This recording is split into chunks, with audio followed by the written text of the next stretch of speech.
Hello humans, I am the Black Cat and welcome to Weird Wednesday. This week we look at the strange case of the Enfield monster.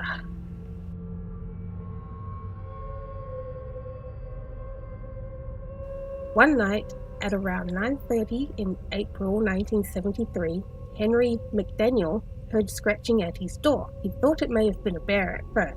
He grabbed his gun and his torch, what Americans call flashlights, and opened the door. He says he saw something standing at his door.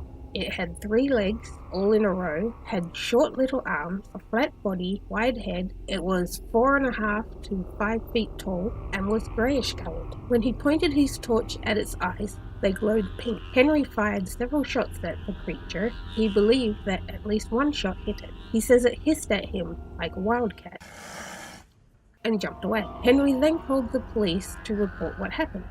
Apparently, the police looked around, but they couldn't find the creature. However, they did find what appeared to be animal tracks. They stated that the tracks were like dog prints, but they had 6 toes. Henry believed that the creature was not from this planet and was trying to get into his house. Once the story came out, other residents of the town also claimed to have had strange encounters around the town. One of these was a 10-year-old boy who lived near Henry named Greg Garrett, who claimed to have had an encounter with the creature an hour before Henry did. Greg claimed that the creature jumped out of some bushes in his backyard and tore his shoes apart with its feet, or with its claws. The boy was so terrified that he ran inside in hysterics. However, Greg would later admit that he made up the story in an attempt to prank Henry. A few days later, Henry claims that he saw the creature again at around 3 a.m. crossing the train tracks that were near his house. He didn't approach it this time, but watched it move across the track and into the woodland on the other side.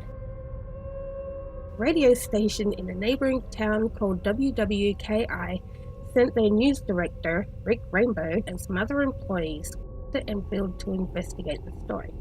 The men claimed to have seen the creature near Henry's house and recorded it making a screeching sound.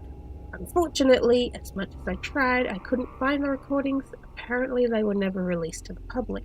They described the creature as being ape-like.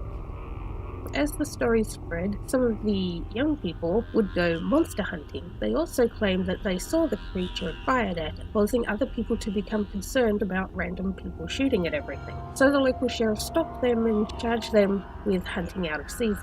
The creature was never seen again.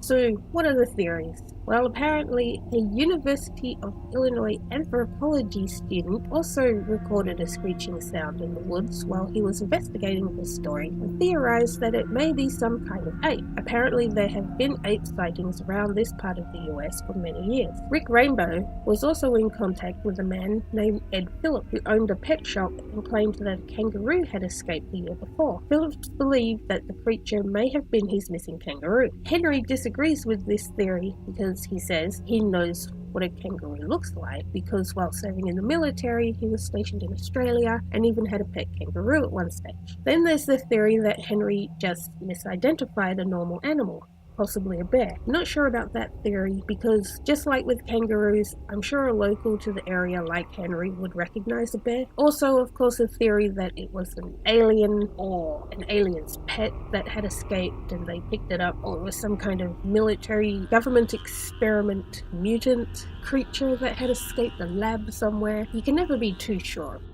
There is also the theory that Henry just made it up. However, the police who were first called to the scene stated that Henry was rational and sober when he was telling them what happened.